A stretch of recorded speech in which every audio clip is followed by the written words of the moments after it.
A very good day to you. I'm Hank Gross, Mid-HudsonNews.com. It's Friday, June 9th. The news today brought to you by the Galleria at Crystal Run. A petition has been launched to oppose the granting of parole to Juan Penato, the man who killed 11-year-old Danny Meyer in 1996, in advance of a parole hearing scheduled for August.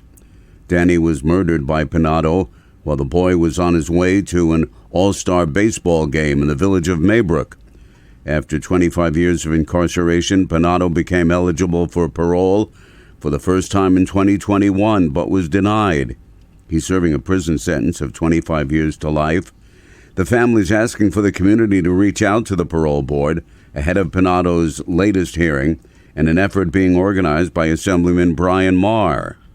So many of us who were Danny's age when he was killed, that are now adults, that are living the lives we're living, we can't help but wonder if our children would be playing with his children, if he had a family of his own, what his life would have been like. And it's really difficult for Danny's mother and his sisters. So we just try to do our best to have their back and to galvanize the community to ensure that this individual is not let free from prison. For Danny's mother, Jill Meyer, the pain of her son's murder still stings decades later.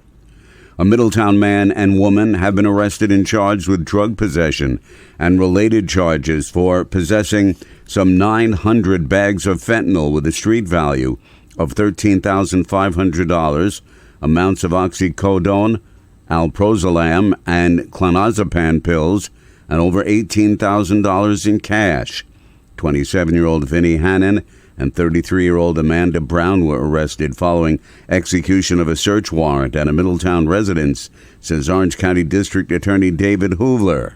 They possessed over 900 baggies of fentanyl, which had a street value of approximately $14,000.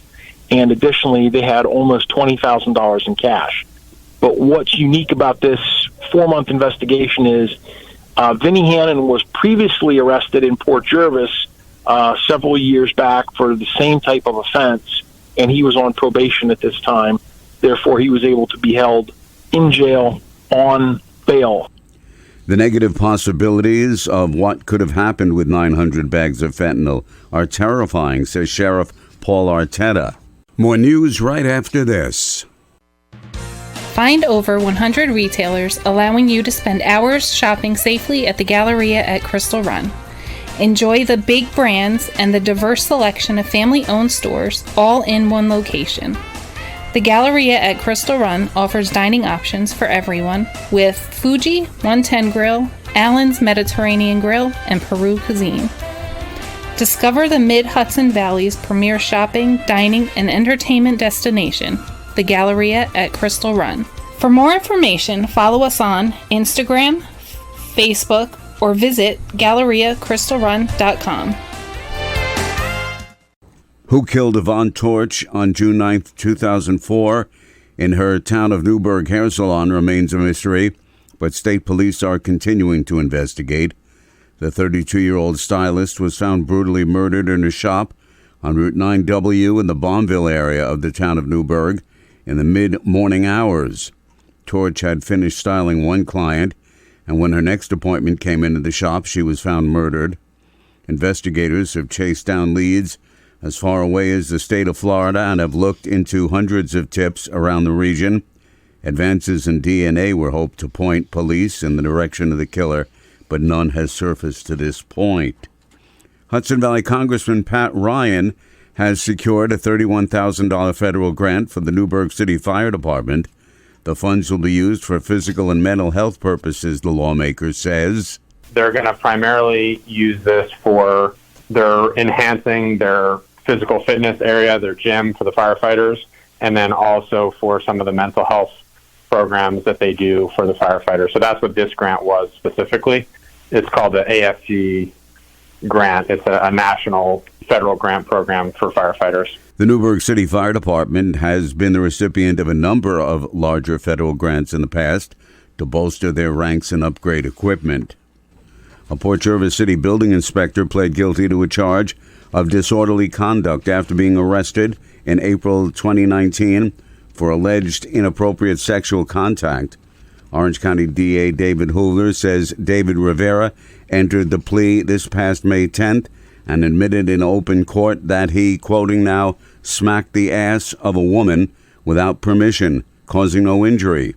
The court issued 3 orders of protection in favor of every victim in the case. A Port Jervis man who identified himself as the sergeant-at-arms for the Red Devils Motorcycle Club was arrested in the village of Saugerties after he was found in possession of an assault rifle without a serial number, 2 magazines loaded with 10 rounds each of 7.62 ammunition, along with 120 additional rounds. 30-year-old Joshua Ayuk was pulled over on May 19th following a traffic stop on Ulster Avenue and North Street in Saugerties. He was charged with criminal possession of a loaded firearm, criminal possession of a firearm, criminal possession of an assault rifle, criminal possession of a weapon as a result of a previous conviction. He was arraigned and remanded to the Ulster County Jail.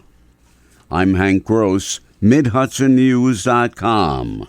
The news today brought to you by the Galleria at Crystal Run.